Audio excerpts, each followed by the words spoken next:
जय जय शङ्कर हर हर शङ्कर जय जय शङ्कर हर हर शङ्कर जय जय शङ्कर हर हर शङ्कर जय जय शङ्कर. பக்தி தெய்வத்தின் குரல் 4ஆம் பாகம். பண்டு ஸ்தோத்திரம். பிரார்த்தனை ஈடேராமையும் நாஸ்திகமும். ஐஹிகமாக நாம் பிரார்த்தனை பண்ணுவதெல்லாம் நமக்கு கிடைத்து விடுகிறதா என்ன? இல்லை. சில பிரார்த்தனை நிறைவேறுகிறது, சில நிறைவேறாமல் போகிறது. ஆனால் நிறைவேறவில்லை என்பதற்காக நாம் பகவானை விட்டு விடுவதில்லை, பக்தியை விட்டு விடுவதில்லை. வேறே பலனுக்காக பக்தி பண்ணினாலும் ஏதோ நாம் செய்கிற துளி துளி பக்தியிலும் அதற்கென்றே ஒரு சுகம் நமக்கு தெரிவதால் நாம் வேண்டின பலன் கிடைக்காவிட்டாலும் பக்தியை விடுவதில்லை. என்னிடமே ரொம்ப பேர் வருகிறார்கள். ஏதோ ஒரு கஷ்டம் தீர வேண்டும், பெண்ணுக்கு கல்யாணம் ஆக வேண்டும், பிள்ளைக்கு வேலை கிடைக்க வேண்டும், வியாதி போக வேண்டும், கேஸ் ஜெயிக்க வேண்டும் என்று இப்படிப்பட்ட பிரார்த்தனைக்காக வருகிறார்கள்.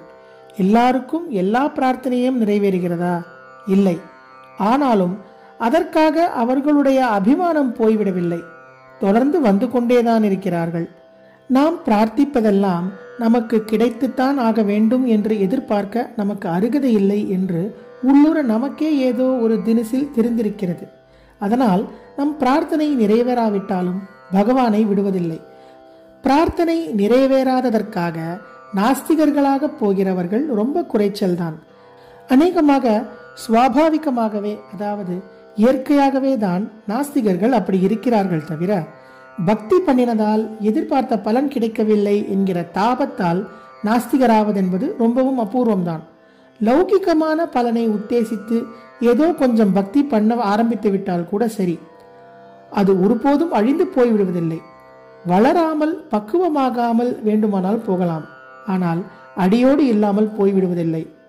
இதனால்தான் கிருஷ்ண பரமாத்மா, நீ ஞானியாகவோ ஜிக்ஞாசுவாகவோ இல்லாவிட்டாலும் சரி, ஆர்த்தனாகவோ அர்த்தார்த்தியாகவோ தான் என்னிடம் வருகிறாயா, அதுவும் சரி, ஏதோ காரணத்துக்காக என்னை நம்பி வந்து விட்டாயல்லவா, அதனால் நீயும் பக்தன் தானப்பா என்று பரம கருணையோடு இவர்களையும் பக்தர்களோடு சேர்த்துக் கொள்கிறார். ஆத்ம ஸ்ரேயஸுக்கான பிரார்த்தனை. லௌகிகத்தில் நமக்கு எந்த பிரார்த்தனை இருந்தாலும் இல்லாவிட்டாலும் நமக்கு ஒரு குறையும் இல்லை, ஒன்றுக்காகவும் நாம் பிரார்த்திக்க வேண்டியதில்லை என்று நிறைந்த நிலையை நாம் நிஜமாகவே அடைகிற வரை ஆத்ம ஸ்ரேயஸுக்கானவற்றை பகவானிடம் பிரார்த்தித்து கொண்டிருந்தால் அப்படி பிரார்த்திப்பதே நமக்கு ஓரளவு தாபசாந்தியாக இருக்கும். நம் ஆத்மாபிவிருத்திக்கு எதெது தேவை என்று பகவானுக்கே தெரியும். நாம் கேட்காமலே அவன் கொடுப்பான் என்பதெல்லாம் வாஸ்தவமானாலும் கூட நம் குறைகளை அவனிடம் நாமே வாய்விட்டு சொல்லிக் கொள்வதில் நமக்கு ஒரு ஆறுதல் கிடைக்கத்தான் செய்கிறது. அந்த ரீதியில் நாம் ஆத்மஸ்ரேயஸுக்காக என்னென்னவற்றை பிரார்த்திக்க வேண்டும் என்பதை ஆச்சாரியால் ஷட்பதி முதல் ஸ்லோகத்தில் சொல்கிறார். சுப்பிரமணிய புஜங்கத்தில் நம் ஆச்சாரியால் செந்தில்நாதனுடைய பத்ர விபூதி மகிமையில் சகல வியாதிகளும் தீருவதை பற்றி சொல்லியிருக்கிறார். அங்கே ஆர்த்திக்காக கூட அவரே பக்தி பண்ணி காட்டுகிறார். கனகதாராஸ்தவத்தை எடுத்துக்கொண்டால் அங்கே ஆச்சாரியால் அர்த்தார்த்தியின் வேண்டுதலை கூட ஒப்புக்கொள்கிற மாதிரி மகாலட்சுமியிடம் தத்யாத் திரவிணாம்புதாராம், மேகம் மழையை வர்ஷிக்கிற மாதிரி செல்வதாரையை கொட்டு என்று பிரார்த்திக்கிறார். ஆனால் இந்த ஷட்பதி ஸ்தோத்திரத்தில் ஆர்த்தனாகவும் அர்த்தார்த்தியாகவும் இல்லாமல் ஞானத்தை விரும்புகிற சாதகனாக ஜிக்ஞாசு எப்படி பிரார்த்தனை பண்ணுவானோ அப்படியே பண்ண சொல்லி கொடுக்கிறார். ஞானத்துக்கும் விஷ்ணு.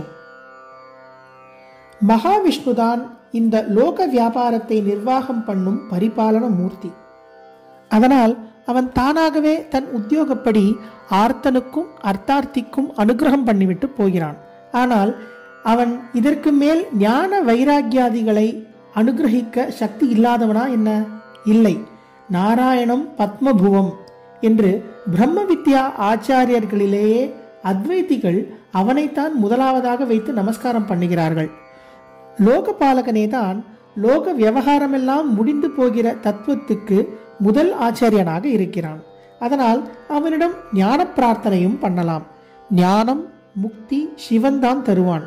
இந்த லோக விவகாரத்துக்குத்தான் விஷ்ணுவை பிடிக்க வேண்டும் என்று தப்பாக நினைத்து கொண்டிருக்கிற ஜனங்களுக்கு இது ஒரு பாடமாக இருக்கட்டும் என்று பகவத் பாதால் நினைத்தாரோ என்னமோ.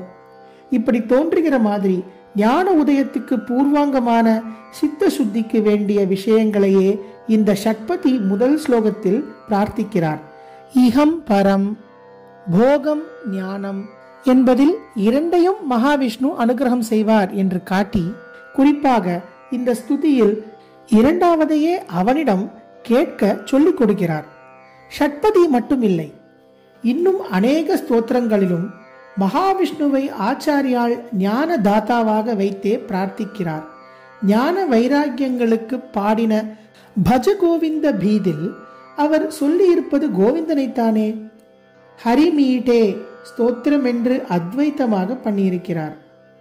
அதிலே ஒவ்வொரு ஸ்தோத்திரத்திலும் சம்சார இருட்டை அழிக்கும் ஹரியை ஸ்தோத்தரிக்கிறேன், தம் சம்சார துவாந்த விநாசம் ஹரிம் ஈட்டே என்று முடித்திருக்கிறார். இப்படி அநேகம். ஜெய ஜெய சங்கர, ஹரஹர சங்கர, மகா பெரியவா சரணம்.